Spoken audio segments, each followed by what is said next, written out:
This is Saturday Morning Mysteries. And we're your hosts, Alexis and Grace. Hello, happy Saturday, and welcome to Saturday Morning Mysteries, where we are your hosts. I'm Alexis. I'm Grace. And we are back to talk about our new favorite show, apparently, temporarily, at least for the next several weeks, Darkwing Duck. We're back. It's our third episode out of who knows how many. No rules here. We make the rules. We break the rules. Maybe there will be 20 more episodes. Maybe there will be 3. Maybe we are the who rules. Knows? We are. I am the rule. So we're back. And today Grace is going to tell us an episode. I went last week. Obviously, we've got some darker tales coming from Darkwing Duck. Disney was... They were with it. They were on top of it in the early 90s. So I am excited to hear what shenanigans, what perhaps terrorist activities or geopolitical woes we see Darkwing become intertwined with. I'm not sure what's happening today. A lot. Any other business we need to cover, though, before we jump in? I don't know. I think just a pleasant reminder to make sure that you're subscribed to us and that you've rated us with a nice solid 5 stars. Oh, yes. It helps boost the algorithm so more people can find us and enjoy. And then you also, if you subscribe, you always, not always get notified, but like it'll always, you open Spotify and it's like new episodes by Saturday Morning Mysteries. So you'll always be in the loop about new episodes. And if you subscribe on YouTube, there's like a little bell. When you hit subscribe, you get options. And if you click the bell that has all by it, then you'll get all of our notifications. So if you subscribe on YouTube, anytime that we post a video, your phone will tell you. Yep. Click that. I suggest, I recommend doing that. We're not that annoying, it'll brighten your day to get that notification that we have posted something new. That we're here. Your friends are here on Saturday morning. We're here for you. Yes. And the random times we do bonus content. Exactly. Like Tuesdays or Wednesdays or something. I don't know. But whenever we want. We'll be in your ear. Always. Anyways. Yes. So today Darkwing Duck, a new mystery, a new thriller. Let's hear what our hero has in store. Okay, so funny enough. Okay. So by a very funny happenstance, your last episode, so what came out last week, with Alexis's leading into geopolitical matters and espionage. Controlling financial systems of other countries through terrorism. Combined with my first episode of Darkwing Duck, so 2 weeks ago, of some darker stuff in Darkwing Duck, are all coming together for today's episode, which is going to be a journey. I'm really excited. We're even going to lay stretch out. Yeah, get ready for this trip that we're going to go brain on. Out right now. Yeah, oh my gosh. For this, what am I getting in store? So we okay. I'm just going to get into it. All right. I'm going to get into it with multiple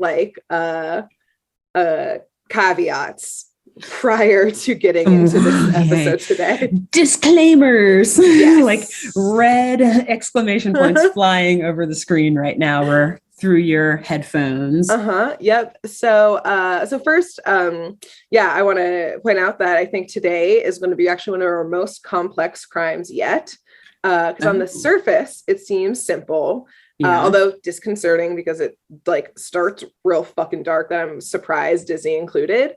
But I'm surprised this wasn't one of the cut episodes when you haven't even gotten into it yet. And I'm like, dude, why did they cut this shit? Yeah, sorry. Buckle up. I think it's because whoever the writers were, for this episode were some radicalists, and they were able to slip this episode in. So I argue that today, this otherwise seemingly innocent episode of a children's tale is in fact a microcosm for something much greater. But as you just mentioned, the takeaway of today's story ultimately was that actually this episode, I will argue, was ahead of its time, and that the big wigs at Disney just didn't realize it when they signed up on the episode. They did not foresee what would happen 30 years down the road. Yep. So this is now this is the disclaimer. I don't want to be upfront about it, that none of the comparisons I make during this episode today between real life and the show are meant to portray me as any type of expert, especially on some pretty complex pieces of history. I've tried my best. I'll get things wrong and accidentally make assumptions, I'm sure. We're a comedy podcast first, and then true crime, and then animation after. So we're not an authoritative source of history or news. Anything. We're kind of just pooling what we remember from things and what we understand. We have other jobs. We don't have time to be researching these things deeply. This is for your comedic enjoyment. So do not use, if you're a student who's about to write a history paper or like poli-sci, political science or international affairs research paper, like do not use us as a source, clearly. We are not your source. And in addition, I want to clarify something that we should have said at some point. It should have been implied, but I think that we should officially say it. That no views expressed here by me or Alexis or ever are indicative of our employers or their views. Not at all. Yeah. In any way, shape, or form. None whatsoever. Yeah. I feel like we should say that. And obviously, like, we don't talk about, who we work for or whatever. If you know us, then obviously you know who we work for. Yeah. But we're totally separate and apart from anything we do during 9 to 5 on weekdays. It's Saturday here right now. Yes. Yeah. We record on Saturdays or Sundays. We're not even thinking about work. We're not thinking about our bosses, any of that. Yeah. Totally separate. This is us personally. You're getting to know us personally, not as employees or cogs and machines that keep this country running. Yes, exactly. So today, with all of that said, I'm going to cover Darkwing Duck episode 8, but if you're on Disney Plus, I think it's episode 10. Okay. Entitled Water Way to Go. Like, what a way to go, but water way to go. Yes, you get it. I like that you gave that disclaimer. Now I see where you're going. Yeah, I'm not speaking on behalf of my employer here. Gotcha. We'll just leave it at that. Okay. Yep. And so, waterways. This also came out in 1991. But we're going to start, even with all my disclaimers, a little differently today. We'll soonish learn who the perpetrator is in this episode, but I'm going to lay out for you right now the 3 suspects that I think are actually the macrocosm that this episode represents. Okay. As we go through, I want you to keep each in mind. And at the end, while I'll summarize each of these greater suspects and why they tie into the episode and why I think that they're the actual perpetrator, I'll hear you. I would love to hear your opinion on which of the 3 you think did it. Okay. Oh my gosh, there's a lot of folks in this episode, including dear listeners and viewers. Drop it in the comments. And then I'll tell you right now, I'll also wrap up with, I think, the greater takeaways from the episode.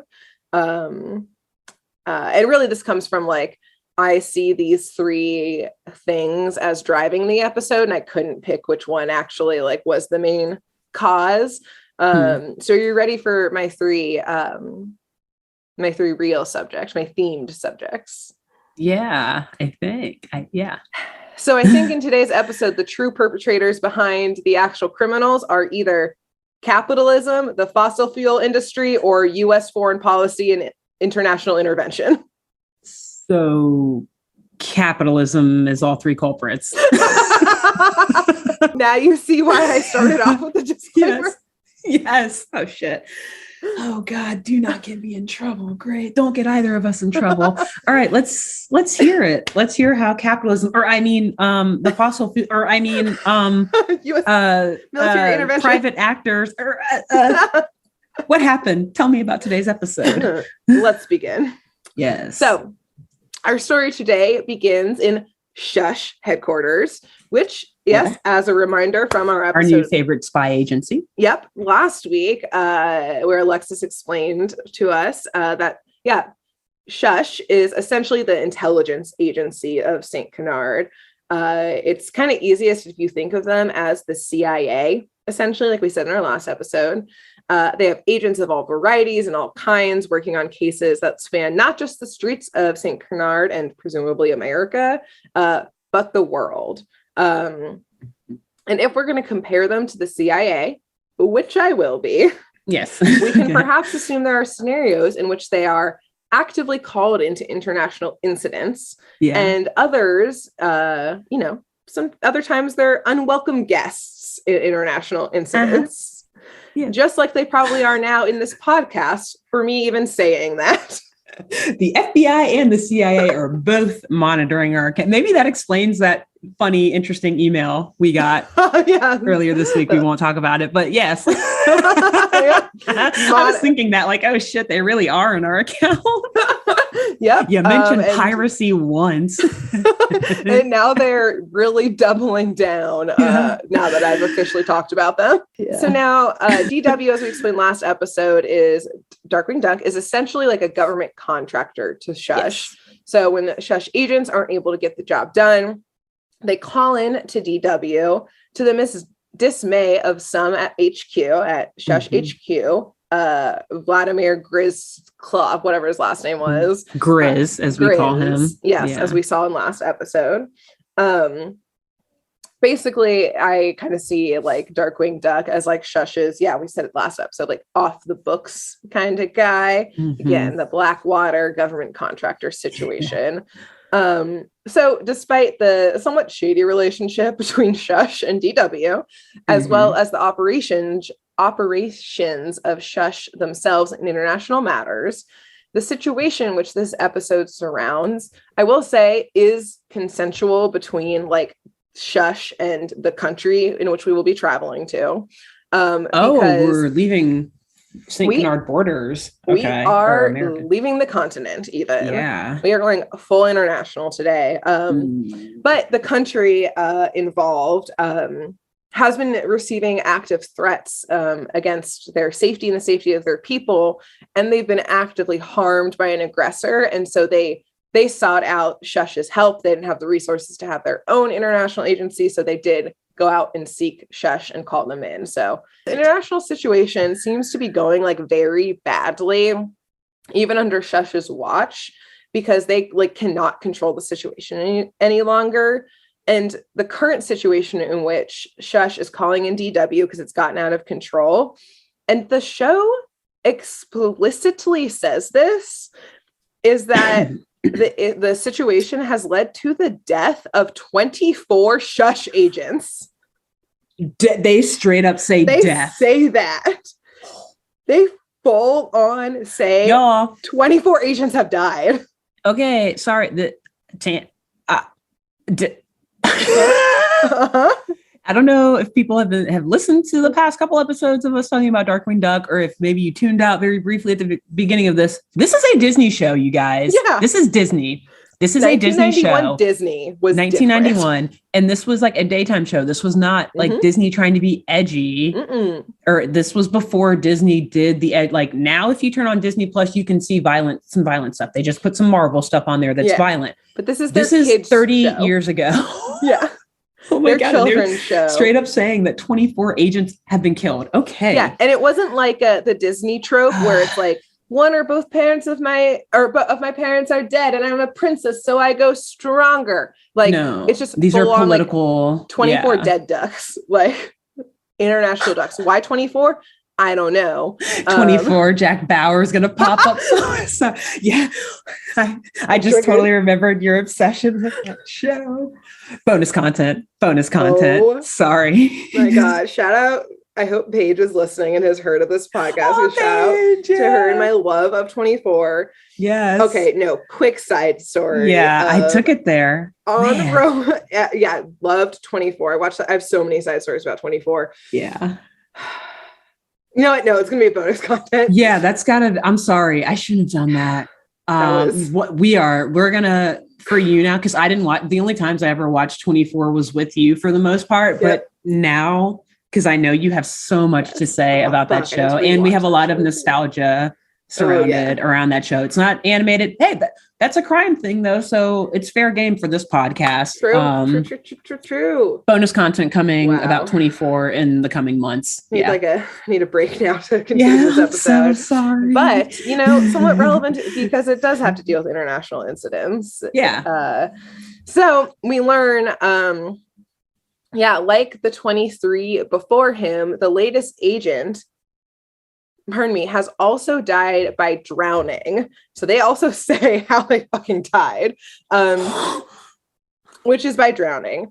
So while the investigation is like a serious international threat, it's also, has now led to murder and drowning of 24 at least St. Canardian espionage agents. And what's so strange, especially about this circumstance, is that each one of these agents drowned in the middle of a desert in the middle of a country where the story takes place, a place called, and a trigger warning for some 1991 borderline racism or straight up racism or veiled racism that in 1991 they thought was okay because it drove home a greater point. The country's called Oil Arabia. Oh. Yeah, it's bad, everyone. It's bad. It's bad. Oof. Okay. So let's assume the writers meant Saudi Arabia, who indeed in our world is a large producer of oil, has been for many decades, currently is one of the largest, along with US and China these days. So a little real world note and a bit of history here that you should look into full podcasts about. Again, no authority figure, and I've tried my best, but this is an extremely complicated, complex history. Long history. For a lot of their history, the relationship could be described as like a non-volatile relationship or like a transactional allyship. See, basically decades ago, the US got a significant amount of oil from Saudi Arabia, which is, located on a lot of oil deposits. And in return, and not too long before this episode aired, actually, if you remember my introduction to the series, the US offered military security to Saudi Arabia around the Gulf War. But in reality, like, the relationship with oil and security offered goes back like decades before then, like early 1900s, and probably like even more in depth. And we're going to like stop and cut off trying to talk about the history now, because again, it gets really complex. We're not going to get into modern day stuff. Just know that I think this is the background in which the writers decided to, like, again, very racistly build this story and country. I will say also, because I texted Alexis, I was like, oh shit, I'm doing like full research for this. I went into like a rabbit hole of listening to Platt's Capital Crude podcast and the Babel podcast, which cover things like this.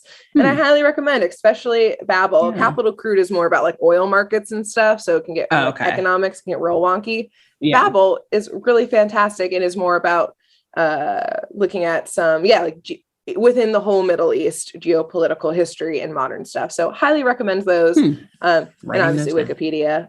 But again, this is not a show about US and Saudi history or relationships. I just wanted to point all of that out, that, that's also probably why Shush was called in.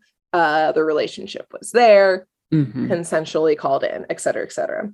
So anyways, with a rising body count, Shush calls DW and Launchpad into the investigation, where we learn that basically our dear friends from last episode, Fowl, which of course, the head of Shush, what was his name? Jay Gander Hooter was Jay like, Gander Hooter. It smells like something's gonna foul, because they make fun with the word foul, which is FOWL. And like the fiendish organization of worldwide larceny or something like that.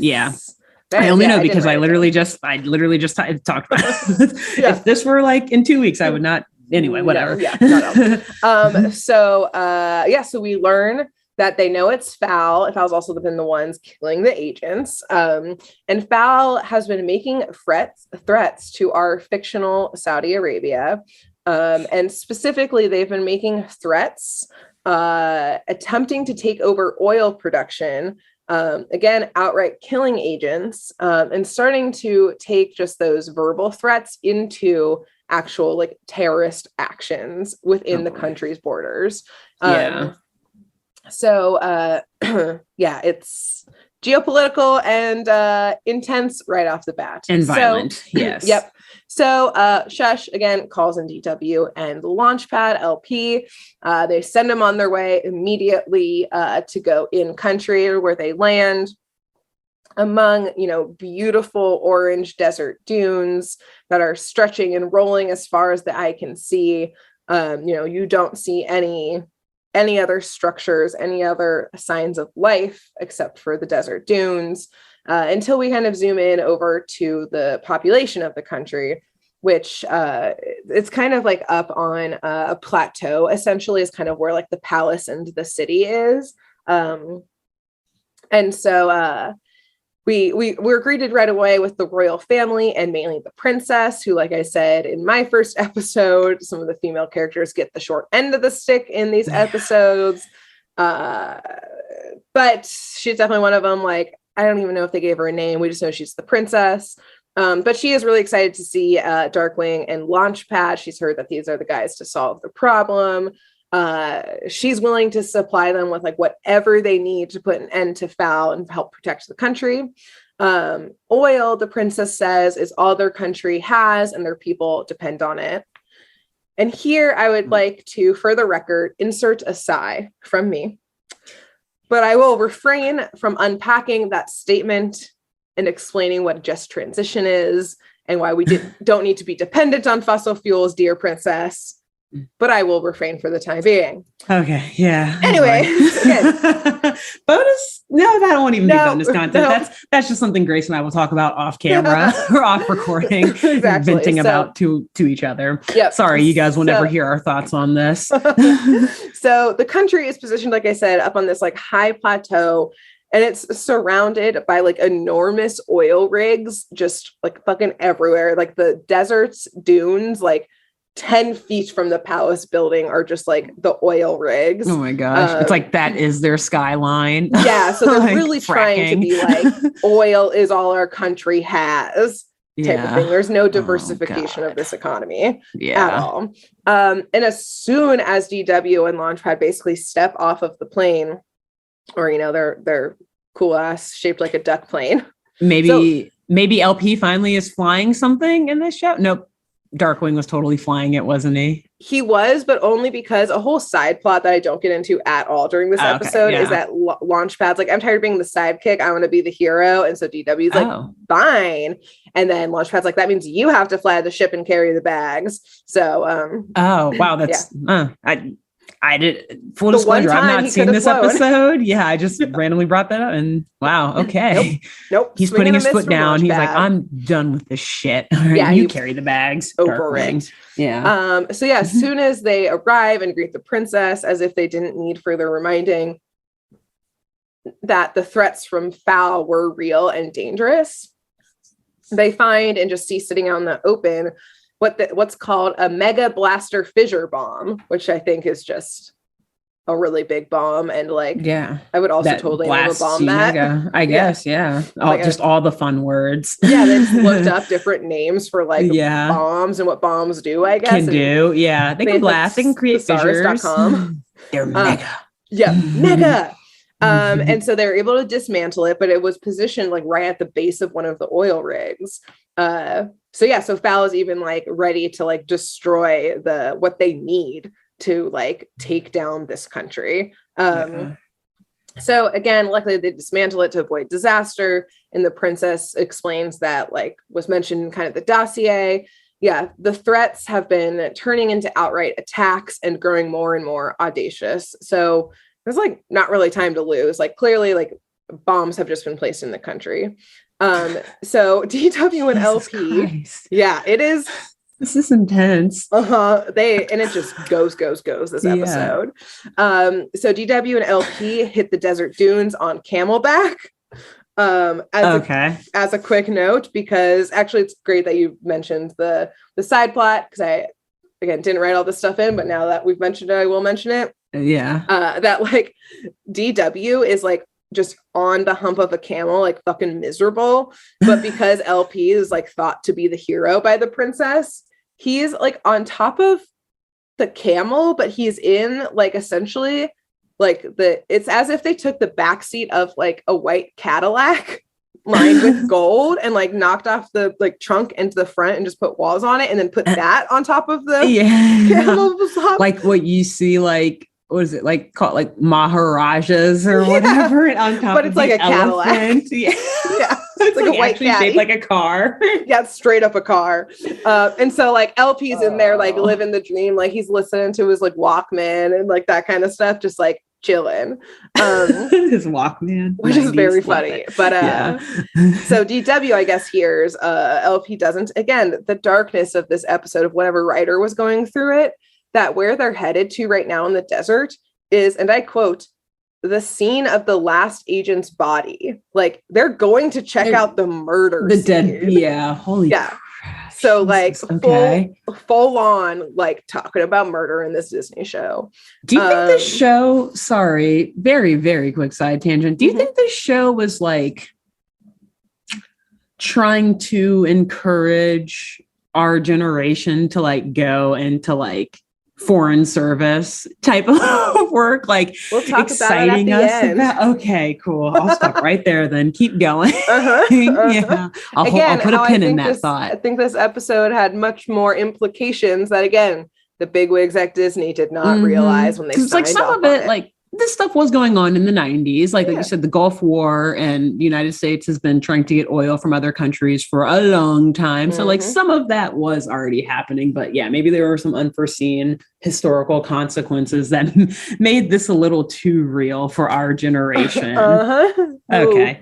I'm going to stop right there. I'll put a pin in that thought for the end. Just hold it there for now. Gotcha. So like we mentioned last episode, FOUL is that international terror group who, they're obviously ramping up their efforts right now.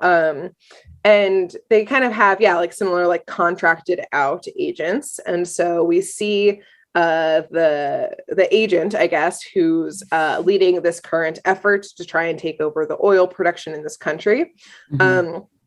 He's a giant chicken. Like just a very, very, his body shape reminds me of Johnny Bravo, of like very broad up top and like skinny. No legs, no leg days. Yeah. Yep, exactly. He's wearing like a full, I mean, I guess again, like probably just top up, like white tuxedo. He's like smooth talking. He like constantly is like brushing back the like whatever's on top of the chicken. Yeah. He's like full on like talking in a New York accent. He's like supposed to be like I don't know, like a smooth mobster or something like that. And it's just like, I wish I would have written down more of the quotes, but he's just like, in this like at one point, Saudi Arabia equivalent, essentially, like, but like, I think not even like an in-country. He's not from the Middle East. He's like straight up from New York, like exactly, and has now gone like, out what are you there. Doing here? Yeah, exactly. Getting that oil money. Yeah, and of note, his beak is actually metal. So his name is Steelbeak.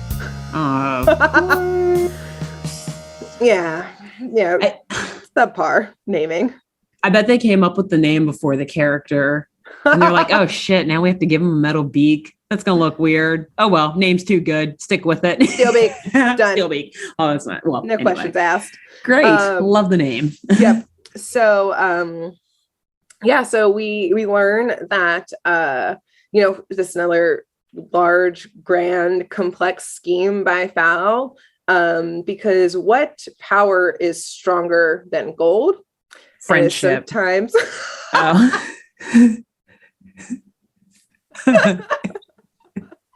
The power of friendship. Give me your country. We will not be friends. Stick them up. Exactly. This is my friendship. This is my friendship bomb. This is a fissure bomb, friendship bomb. Boom, let's get brunch. Boom, are you Drop free on Thursday? brunch on your country. Friendship. I own you now. Yep. No, what really is more powerful than gold? Sometimes called black gold oil. Boom. Yep. So that's way better than friendship. No, is it? No, not now. Oil costs like $5 a gallon now. Friendship, if you've got good friends, is free. $6. I mean, free. Sorry, I'm like Venmoing Grace right now. Like, all right, here's your $18 for 3 hours of friendship today. Yep, exactly. And at one point he literally says, like, yeah, gas makes the world go round. So, yeah, he's fully into it. He, under the guise of Fowl, plans to take over the country's oil reserves, production, and operations in order essentially to have the world monopoly on oil and, like the good New York capitalist that he is, franchise it, baby, by opening up gas stations around the globe. Of course. Is their plan. So, yeesh, this is a little too real. Yeah. Okay. I randomly picked this episode, and the screen grab for it over on Disney Plus is like Darkwing Duck with like a watermelon on his head because he like falls into one at one point, and I was like, okay, cute. This is funny. I'll also say Grace sent me a picture of herself watching this episode, and she looked frightened. I'm guessing it was this episode. Maybe it was the first episode, actually. Okay. Yeah. You looked frightened and horrified. So clearly that title card image or whatever is very misleading. Yeah. Damn you, Disney. I'll put the picture up on Instagram. Cool. You'll swipe on it on our Instagram to see the text thread in which I'm like responding to this episode live. But we also learn that Steelbeak is also the straight up murderer on our hands as well. Because when he sees DW, serial killer. Yeah, because 24 bodies. Yeah. Yeah. He knows DW from, again, probably just like the international espionage community. And he sees him and he immediately says, how many agents do we have to kill before they get the message?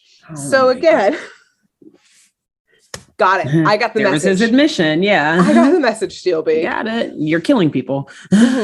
But how, Grace, you might be asking, is Fowl killing people by drowning them in the middle of a desert? Yeah. Great question. How are they killing people by drowning them in the middle of a desert? Thank you. Great question, Alexis. Yeah. So it turns out, and actually, I think this goes into your last episode a little bit too with the Fowl agent, that in reality, I think Fowl's greatest strength is R&D. Because if they had like a good person at their helm, they could use all of this inventing genius for good in the world. But alas, they do not. The three who run Fowl are very evil. But the latest invention from Fowl is a machine that can create enormous storms with the push of a button and a pull of a lever. Oh. So, like, yes, they can make, things like sandstorms, which they do, and they turn it on for DW and LP. But this machine's specialty is rain and lightning storms of like epic proportions. So basically they used this machine on unsuspecting agents, and thus cornering the agents, flooding wherever they were, whatever like sand dune they were in, and drowning them by unsuspecting random storm in the middle of the desert. So as DW and LP make their way through the desert, now seriously lost because of the brief sandstorm that had been created by that little handheld machine, they come across something extremely suspicious in the middle of the desert. For in the middle of the desert, they find a fleet of naval battleships being constructed. Okay. So question marks. Yeah. Indeed. So they try to investigate, and they are literally just immediately caught by like the henchmen of Fowl, which everyone calls them the Eggmen, because they're like other ducks that are more like DW size, and they're dressed like aliens, again, like Marvin the Martian style, in like these like yellow outfits.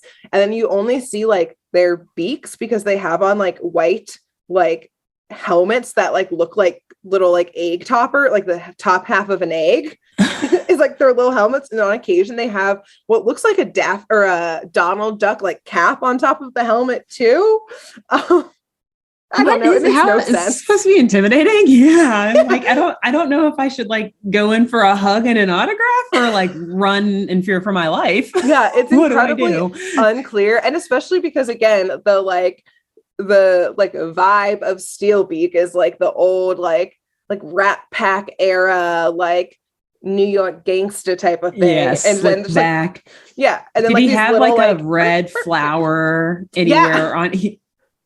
Yep. I swear I've not seen this episode. You said white tux or white suit, and like he has to have or some sort of flower or like I'm pretty positive pocket square or something like bright color to point out that he's got style and class and he's got money because he's a criminal gangster. Yep. And the comparison to like these little eggmen, literally eggmen is what they're called. Just like like I need to watch this episode just so I can get a feel for what the hell these things look like, because they're so they've got like the full like white boots, white gloves, like again, alien eggman, unclear. Whatever. Yeah. Something. Yeah. Yep. Anyways, they get caught in seconds because they're in the middle of the desert and there's nowhere to hide. So like they just go on to nowhere to hide. Sorry. So roll back to an earlier episode. Much earlier episode. Anyway. So yeah, they're like immediately captured and like tied up. And Steelbeak does go to pay them a visit because he does have, I don't know if it's some history with DW specifically, or at least knows about them. And neither of them are like surprised to see each other. Yeah, DW is like, of course it's you, Steelbeak. Yeah. It's like the last episode. Like there's like all this background history that the viewers are not aware of. But Darkwing knows all these villains, they're both prolific. They're world renowned. Exactly. World renowned within the espionage communities. We'll say DW seems like pretty freaked out. Like Launchpad is like giving Steelbeak some sass, and DW is like, dude, cut it out. Cut it out. Like, don't fuck with him. He probably knows that he's the one who murdered 24 agents. And the like. Let's not make it 26. No. But I mean, if Launchpad keeps going off, it's about to be. Yeah. So again, in the darkness of this episode, Steelbeak, maybe because he knows them, shows a little bit of mercy by literally saying that he's putting off the usual torture thing, like as a like favor to him, I guess. But again, we saw torture in the last episode, so Ace Stark in here. Yes. So because they know each other, or because it's in like the DNA of villains to explain their schemes, we do indeed now fit together why Fowl has this weather machine in the first place and why they're building these like naval ships, like battleships. It's because our fictional Arabia is built up on the high dunes and that plateau of the very dry desert, and thus they don't have a navy. And it's completely, landlocked. Fowl is planning to flood the desert and then overtake the country with a naval force because they won't have any ability to protect themselves from it because they ain't got ships in the middle of the desert. So. Oh my gosh. Yeah. God, these are in-depth schemes. Yeah, these are very in-depth. Again, with the geopolitical strategies. Disney, what are you doing? Okay. Yep. So basically, they're going to flood the country, invade with a navy that the country flood it with water and with the military. Their military. Exactly. So all in all, it's like a lot of work for kind of a simple plan. They had to develop a way to create storms and rain. They had to build naval ships when they could have just like found some other export that the country wanted and used that to wheel and to deal. Infiltrate, like a Trojan horse. Yeah, or like the entire Classic United Trojan States relationship with real life Saudi Arabia. They tit for tat situation. Also, I would like to pause to ask, they're going to flood the whole country. Won't they have to rebuild and fix all of the oil operation infrastructure they ruined by flooding it? Or are they going to do like underwater extraction, which is a whole other type of operation? Either way, it seems like they did not fully like. Yeah, maybe the plan's not as good as we're initially giving it credit for. Yeah. Like no one thought like infrastructure is a big deal. Yeah, that's a very expensive deal. Yeah, it's like the depth of the plan is there, but for what comes after, it's like, okay, cool, interesting way to overtake a country. Now what? Indeed, Alexis. Indeed, as if it's a reflection on real life. Anyways, DW and LP are able to break out of their holding cells, luckily, that they get put in. Of course, they are able to battle for this rain-making machine with some of the Eggmen who were guarding it. Unfortunately, in a tumble, like, they kind of fuck up the device and unleash a huge storm that does start flooding the desert before anyone was prepared for it. It's like full on like Noah's Ark style, like tidal waves, like all of a sudden coming from the skies, basically forming an ocean. And on one hand, it does actually destroy most of the naval ships because they weren't done being built yet. So only one of the Navy ships survived. So that's a point, DW and LP. On the other hand, because we like see everyone like fleeing to the ships, or like DW and LP like trying to get back to land, like back to the plateau, which I would like to pause again. Can't ducks swim and fly? Why are they all panicked? Anyways, I think that's an element they took out of this universe, I would say. They're like, we got to make a sacrifice if we're going to make them like humanized, then. Exactly. So Fowl is able to, again, save one ship. They ride it straight up to the city center, the country on the plateau. The storm continues to rain down and flood. They continue to make their demands for oil and to basically secede from the throne and put them on the throne, more or less. Luckily, DW and LP are able to get back to the country quickly. They surf there on some like driftwood. Pretty neat. Get some duck surfing in. A hilarious note, when DW is like, or hatches the plan to like stop them, and he's like tells the princess the plan, all we hear is her, she goes, "Are you crazy?" And his response is, "Maybe a little manic depressive on weekends." And then like runs on. It got me. Again, dude, kids don't know what that means. Like they're clearly writing for adults. Yeah. All right. Okay. So good. Again, that's funny. Give it to us to revive. We will revive the show in a heartbeat. We can turn this into a great adult animation. Yep. Yeah. Exactly. So DW knows that like his usual just like parlor tricks won't cut it. Because like very darkly, like they're also bombing the palace now. Like we won't get super into it because of like, real life world events, but like it's pretty fucked up and dark. So like in case you are going back to watch this episode, like you do see like an invasion of another country. It's not great. Gosh, like straight up. It's never great. Okay. It's hard to watch. So particularly in an animated show, it's probably harder. That's what I mean. Expect it to be being like, yo, y'all, really? It's hard in real life or not, but like, an animated show, you're not expecting to see that kind of stuff. So especially a kids animated show. Yes, precisely. So somehow, DW and LP, their plane converts into a ship, and they like somehow like mainline the oil reserves into a hose and spray the ship with it. And very funny because you mentioned it in your last episode, and I literally wrote full on like Exxon or Marathon oil spill style and get all of the ducks covered in oil.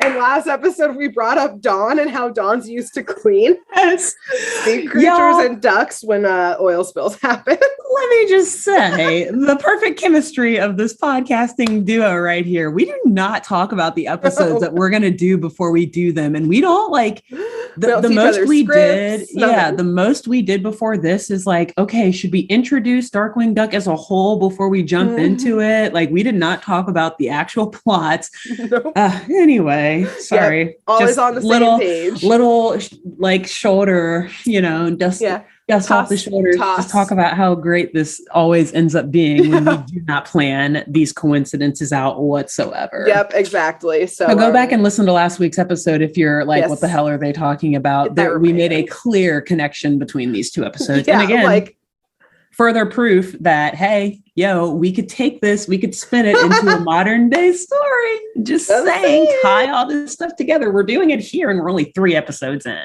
I know. We got this. Yeah, we can take this and on with it. Yes. So as one can expect, when you're covered in crude oil, things get a little slippery. So all of the Eggmen are like falling on top of each other because it's just like full on like fire hose, just like oil being sprayed. Also, like, y'all losing a lot of money with this method to the country.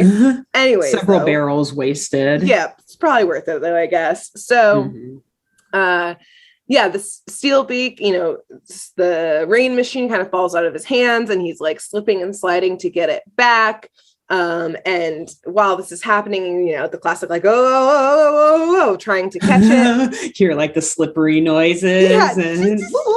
Yeah, exactly. And while he's trying to fumble, or while he is fumbling with that, I guess the entire country bands together and turns on all of the fans that they own in the country to blow the storm, like the storm cloud over the ship. It is a cartoon. I gotta remember, as real as it gets sometimes, it is a cartoon still. Yep. Exactly. So so they do that. That thing happens. So they blow the storm cloud over the ship. The storm over the all-metal ship. The all-metal ship covered in flammable oil. Oh shit. In which lightning This is a lightning storm, isn't it? Okay. And literally just bursts into flames. Oh, wow. Oh, they actually take it there. Okay. Yep. Man. They fully take it there. If the whole thing bursts into flames, and then you just see the, like, in classic cartoon fashion where it's like, you for a second see like the skeleton structure of something in ashes, and then it like crumbles. Oh, so they all die? So I will say Steelbeak and some of the Eggmen do survive somehow, even though they were covered in oil. And maybe they had Dawn on board. And with scrubbed himself off. This is like I guess shameless plug to like P&G too. I guess. Little hometown love. Hey. You're welcome, P&G. Yeah, Dawn, you're all over these Darkwing Duck episodes. Truly. I'm pretty sure that's P&G. That's going to be super awkward if not. Whatever. They're not listening. Yeah, hopefully not. Yeah. Okay. Anyway. Shit. Now, so I love how Steelbeak is one of the ones who doesn't get impacted, even though he literally has a fucking steel beak and he sounds like he's very tall. So he's like actually the highest. He's towering. And he's also covered in oil. So the flames would just like eat up right onto the gasoline. He would just like literally, I guess it's not, he wouldn't like implode because something else caught, but he would just like explode immediately. But he did not. I will say, so we do see them on like the debris of the ship, like Titanic style, like hanging onto like doors and stuff. All I could think of was Titanic. That came out, was that 91? I don't know. I think that might have been 91, so that's appropriate. Keep talking. I'm almost like that was fresh in their mind. This is good content right here. Anyway, that's hilarious. Sorry, I'm still like, shit, no, it was 97. My bad. Oh, wow. Yeah. Okay. Several years off. Well, maybe actually that was the inspiration. James Cameron saw that episode of Darkwing Duck and was like, oh my God, I could turn this into a romance movie that isn't super racist, like thinly veiled racism. Wow. James Cameron's on it. Yeah. So anyway, sorry. I will say, so while we do see them like survive in the water, we just kind of have to like hope that they're brought to the proper international, or at least the country's authorities, because we don't see that happen. So is it just Darkwing and LP here too, or are any other shush agents? So no Grizz, not that we know of. No Maybe Hooter. They're that good at espionage, but are clearly not fucking doing anything. That, or they're like, we have no more agents to lose. We need to send these 2 random contractors in to figure it out before we risk any more of our own agents' lives. Okay. Yeah, exactly. Yeah, so, Grizz and they're like, no, we're not getting anywhere near that. Yeah, and like, how does Shush's authority outside their own borders work? Like, technically this wasn't a country that would have jurisdiction over. Is this a treaty country? Even like, should Shush even be there? Like, I guess the princess knows that they're there. Yeah, so the princess like invited them, but what does that contract situation look like? Again, St. Canard's probably getting a lot of oil on this trade-off. They need it after their banks have just been totally washed clean. So they're like, fuck, we need some money. Literally washed. Yeah. So we need some money coming through. Oil. Oil us up. Oil us up, baby. Lazarus. Sponsored by Dawn. We'll get these ducks clean in no time.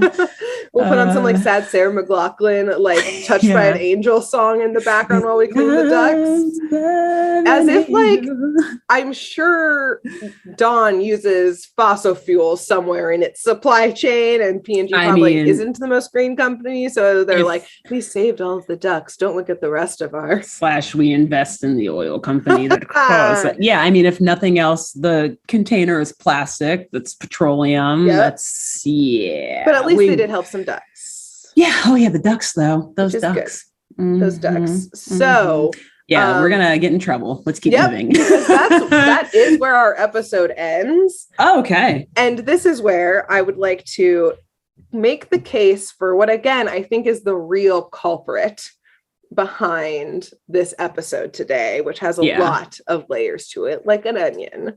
Okay. So then I will let you to your own devices to decide if you would like to say a decision on what you think it is. And then I'll tell you what I think the takeaways are. Okay. So, cool. And with each one of these, I'll make the case for each. Okay. Let me hear it. Option A of the driving force behind this episode. And yes, these are all connected. You mentioned at the start. We're going to separate it out, though. We'll act like they're for not content purposes. Yeah. So was it A, capitalism, where the hunger for riches and power by Fowl were willing to do anything, including exploit the worker by any means necessary, in this case, the agents and a different country, where instead of using their technology for good to do something like alleviate drought worldwide, they only used it for the most profitable path.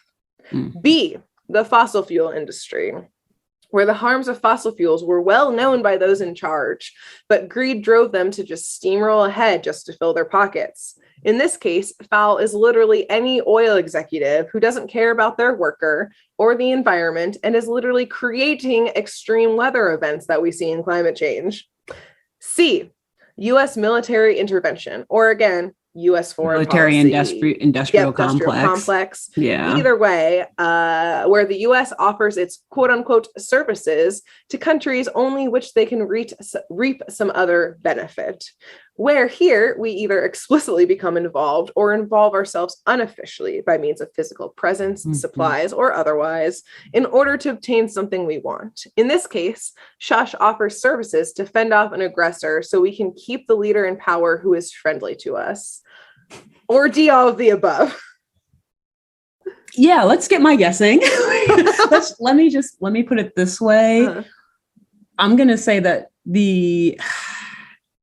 all right, Fowl is obviously evil. Yes. They obviously have imperial interests.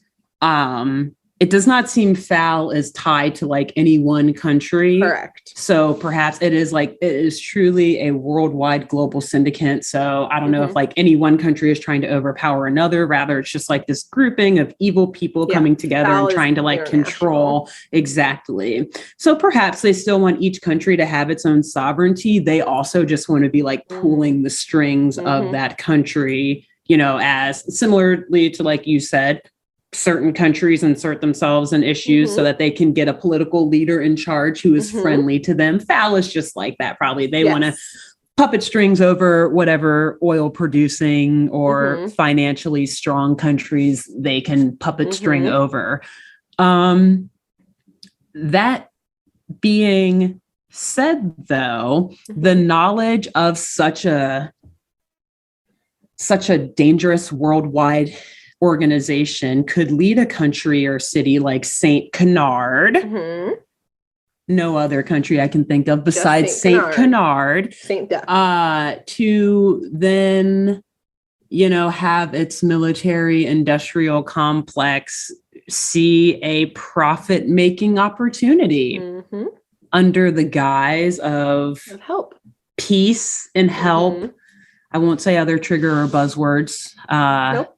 Yeah, we'll leave it at that. Yep. And they could say, we want to help these people.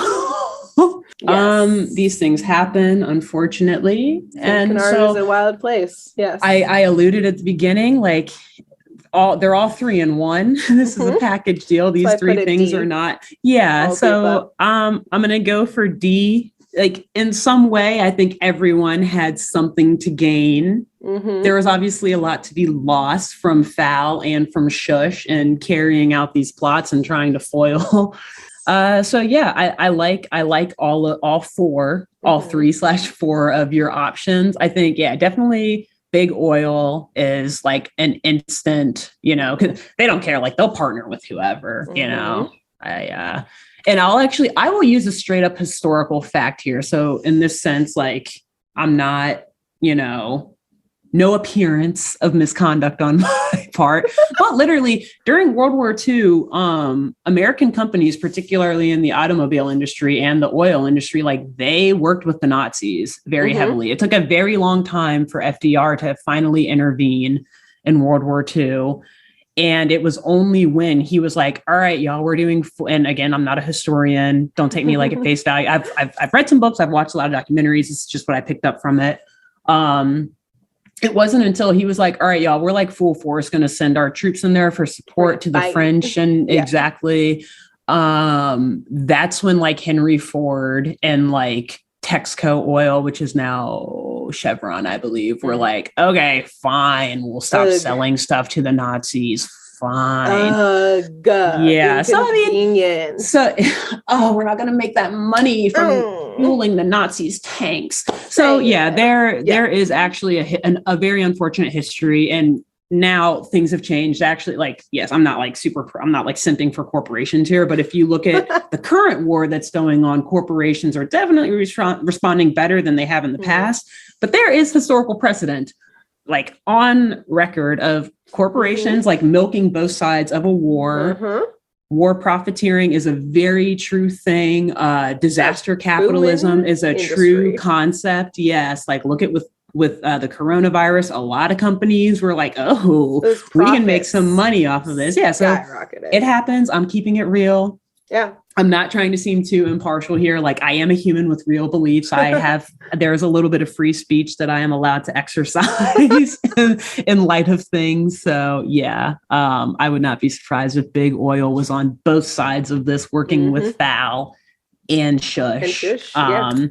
Yeah, they're like, hey, we want to stop you and get more oil, or we want to stop Foul and get more oil in St. Canard. But at the same time, like, I mean, hey, if Foul wins though, like, that's an investment. Yeah, we don't want to miss out on that. So, working all angles. So there's my 50 cents.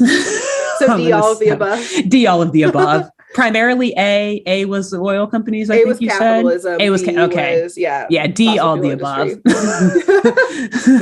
Great. Great answer. So, look, either way, I think the message is thank you, first of all, for going on that journey with me.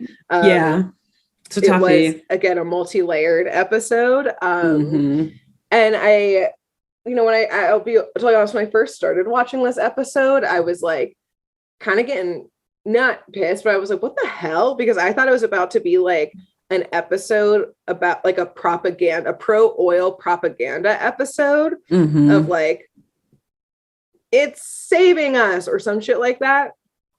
But I think actually, and maybe the Disney bigwigs who signed off on this episode thought that, but I think in reality, and as I watched it more and more and thought about it, I think that actually the message of, again, this episode that was way ahead of its time in 1991 were kind of had multi facets.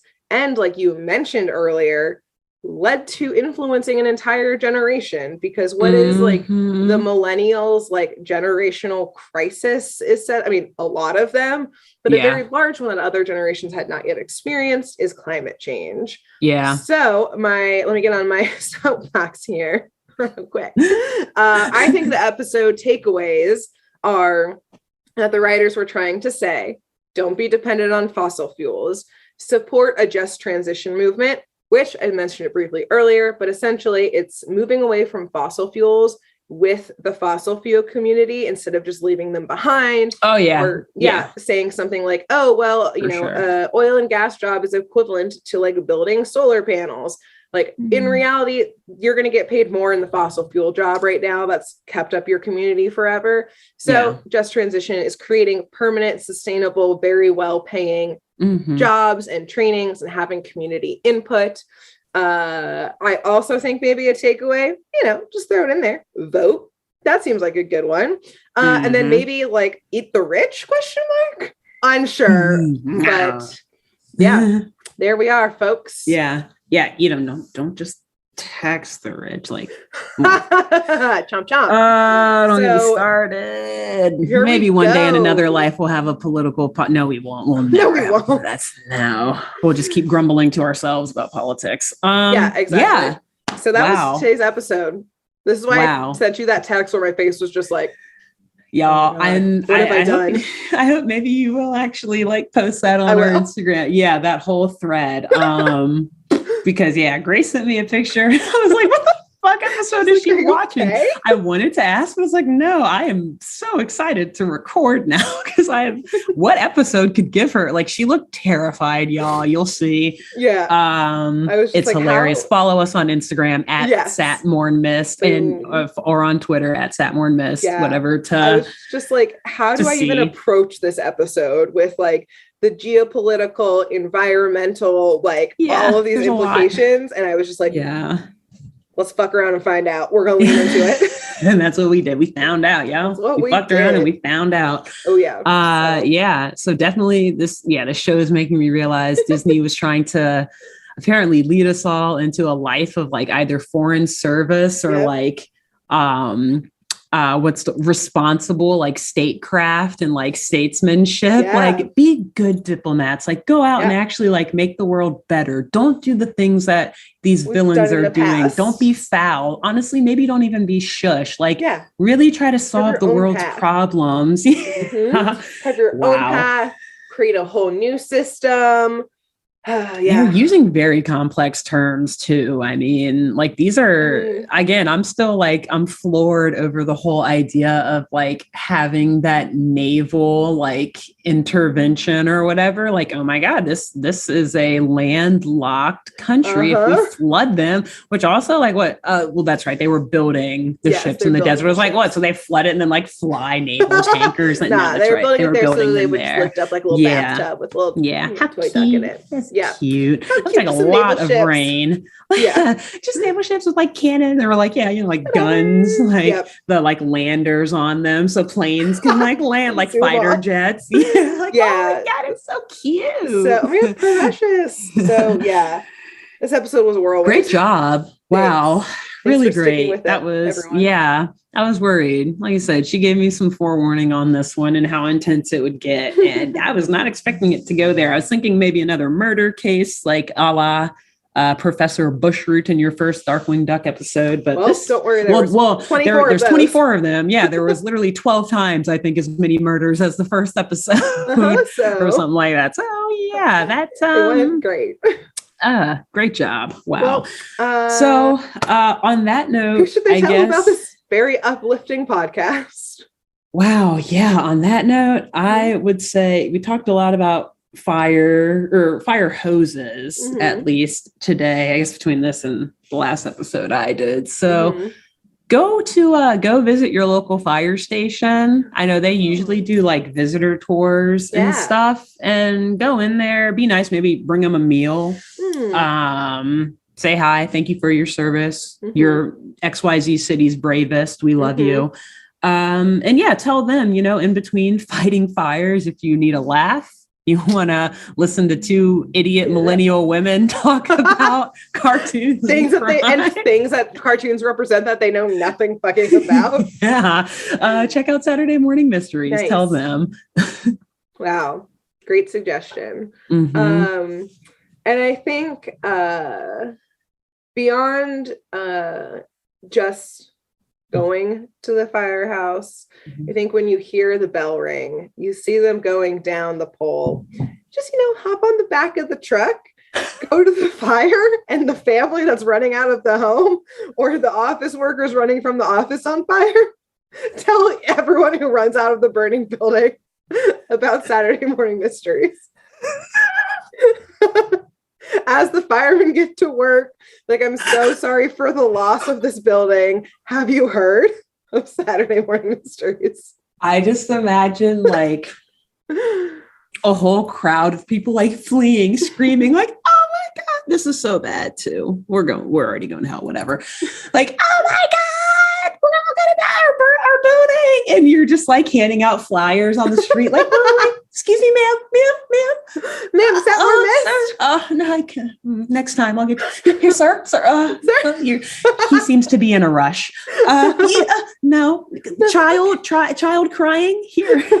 Wipe up your tears and then listen. Here, like dab it with the brochure, like the pamphlet. Like, here's how you follow. By the way, keep that for yourself. Keep that for yourself, kid. Buy yourself something nice. Oh man. So, all right. Well, do that. I sense good karma is coming our way. It always is. Right. Great. Well, everyone, don't forget to subscribe. Wait, before we leave. Sorry. Everyone, and subscribe. Alexis wants this episode to be fucking over. That's put her in like a professional corner. I'm screwed. All right, well, let her have her misery. Before we say anything else that will ruin our lives, like, subscribe, etc., review, share, comment. We're not actually bad people. All in good fun. We're joking. Yes, and I love you all. We love you. We'll wish no harm upon anyone. Bye.